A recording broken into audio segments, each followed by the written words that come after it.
Welcome back, everyone, to Pommy and Oz. Hope we're all doing really well this afternoon. If you are new around here, we're 15 away from 3K. We're going to do it, I think, by the draft. So if you can hit that like button, hit that subscribe. 42.2% of you are subscribed. So all it takes is 3 seconds. And we're about 3K by the end of this video. But what we're doing today is I've taken 5 free agents. And I thought what we'll do is we'll have a look and see if any of them may get a second chance. We have left some out. I've had to be prudent for time. But I've just taken 5 that I think are a little bit more unusual than most. And maybe some areas that we can go. So let's go straight into it. And we're going to look firstly at Mr. Jed Anderson, 28 years old, stuck on 99. Former Hawk, former North player. And for me, this is one of these players that I really like. And I'm not surprised North have got rid of him, but I think he deserves a third crack at the whip, if you know what I mean. And I look at him and I think that he's a strong tackler. He finds the pill pretty well. He ain't too shabby either, really.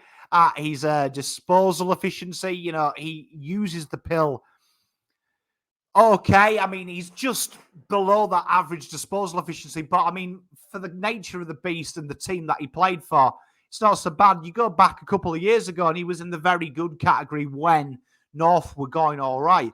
And I think he's one of them players that if I was, you know, surprises me. If I was Hawthorn, I'd be looking at this kid or Connor Blakely. I'd be definitely looking at them because they're going to have a very inexperienced midfield, very young one, just to protect them because he isn't shy of the tough stuff, which I think is so incredibly important. So I don't mind it. He rates above average in the AFL for all your contested type things, your stoppages and your clearances.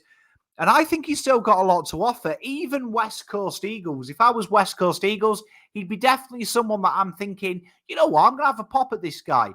He's not so bad. So I think he's definitely someone to keep an eye out for and someone that, you know, I think for a cheap year or two, even Gold Coast Suns, to guide that young midfield and give you a little bit of body work, I think there's worse out there. The next guy we're going to look at, and I was actually quite surprised this little chap went, and that is none other than 11-gamer, old Riley Collier-Dawkins, 22 years old. And I think when I look at Riley, just his metrics, 191, 93 kegs, the modern day tough, industrious inside midfielder. And his numbers aren't staggering. He was very limited this year in game time, obviously playing for the Tigers. 11 games in total. This year, he just found it hard to get on the park, didn't he? 2 games. But I think there's something there to work with. He showed really good defensive craft. He showed that he's got that nous. Around the clearances, he wasn't so bad as well. And this is another one as well that, you know, if I was maybe West Coast Eagles, Hawthorn, North Melbourne, this is the type of player that I think I've got the list space and the cap space to give second chances. And you look at what, like particularly Hawthorn, particularly North Melbourne, they're in that position where they've got a talent there, a young side, get someone through. And I just think Riley is that worthy of a second chance. I'm a big fan of this kid. And, you know, I wouldn't be surprised in the PSD and stuff if someone does get an injury or something. This is the guy that they're looking at, the top-up player. Because I think there's a lot more to offer for Riley. And I think he was, I wouldn't say he was stiff. Richmond obviously have gone crazy, haven't they, with Tim Taranto and Jacob Hopper. It's going to be even harder for him to get in the midfield. But I just think there is something there for him to work with. The next guy we're going to look at is none other than Danny Howe. 26 years old, 193 and 88 kegs. And this is a guy here that I was kind of surprised that they got rid of him, if I'm honest. Full credit to Hawks, though. They have backed their micro rebuild. But when you played 96 games over, 8 seasons now, there's probably something there. He had 9 this year. But I just think there's a little bit to work with here. Again, going back to that adage that this isn't going to be your best 22 player. This is going to be that next cab off the rank. And one thing that Danny has always shown is his ability in transition to be that link man, that conduit. He does work hard both ways. Never really set the world alight, but in my opinion, I think that, you know, there is something there that you could work with in the terms of that defensive inside midfielder looking to really ball the game out and protect some of your senior players, your junior players, as they get into the ranks of the senior players. And he comes from a system, do you know what I mean? 8 seasons at the Hawthorn. He's been through that transitional phase. So he's got a lot of experience. And I don't mind it. If I was an Eagles, this is someone that I'd look at and think, well, you know what? We're probably going to hit the draft at some point, get this kid around. We've lost a few players, and really let's see what these young kids can start to do, particularly when you expect them to go to the Waffle. North Melbourne may be another option for him as well, going back to work with Clarkson. Interesting enough that I just think that is the type of thing North need to do. Second chances. You know, they're going to get a real good draft Arsenal this year. Bring in some second chances and see what it may be.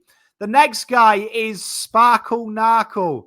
Tell you what, this guy here is one of them players that if he can stay fit, there's something about him. Incredibly game-breaking ability, and probably one of the best players with him and Sydney Stack on there. Another guy that doesn't feature in this video, but I think deserves a second opportunity. He's been in and out of that side a long injury list. And it's a shame because in 2021, he had his best season for games. And you thought, you know what? Just maybe he might make it. But Narkle's that player there with 41 games under his belt, 24, that if he's in the right system and you can keep him fit, he's a talent. And I'm picking on a few teams here, but I'd say if I was the Eagles or if I was a Bombers, I'd be throwing this kid a lifeline. They're two teams that you can name. And I think that he can play, but I do think that they've got that talent there to maybe hide him if he doesn't play. But on a real low-rate contract and a second chance, I think he brings something for him, particularly if one of the Perth sides pick him up like Eagles. I think there's something there, particularly with them losing Junior Rioli. But he's a very, very talented individual, and he's one of them players that he's just been nagging, hasn't he? Nagging to really stay fit. So I like Quinton Narkle, not for my club, but I don't mind him. And the final guy we're going to look at is hybrid midfielder forward in Caleb Poulter. And you suspect he's going to be picked up by Adelaide, if we're on about. Do you know what I mean? If he's going to be picked up by anyone. But do you know what I mean? Playing that taller midfield role, didn't quite make it his own, playing at high half forward. This is a guy that I featured heavily in the draft when he came through. And a guy that I'm kind of disappointed he didn't really get the opportunity in the new system there. Showed the tackle now this year, was rated in that average tackles there. He's got something about him. I really like this kid, do you know what I mean? Especially around the stoppage clearances. He's a little bit of a nagger. And I like that, you know, the nagging type players. He's an awkward player. He makes it hard to play against. And I think he's got a turn of pace. And I don't think we saw that at Collingwood, that X factor he's got. I'm a huge fan of Poltz. And I would suspect a team to pick him up. Adelaide probably a guarantee to pick him up, I'd suspect. Outside chance, Port.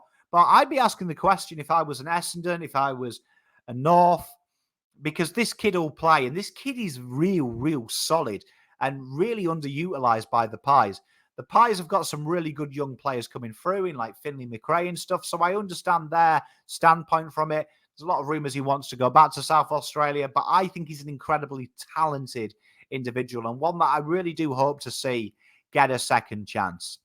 They're my 5. Then let me know, is the one that you want to pick up? There's loads we haven't featured. Like I say, some really good players there like James Rowe, Sydney Stagg. We could talk about them all day, but I just thought 5 that probably aren't getting the news with the ones that I wanted and ones that I think just present some interesting things. Stay tuned. We're going to have a merch drop soon. A few of you asked about it, so we're just sorting out the finer details of that.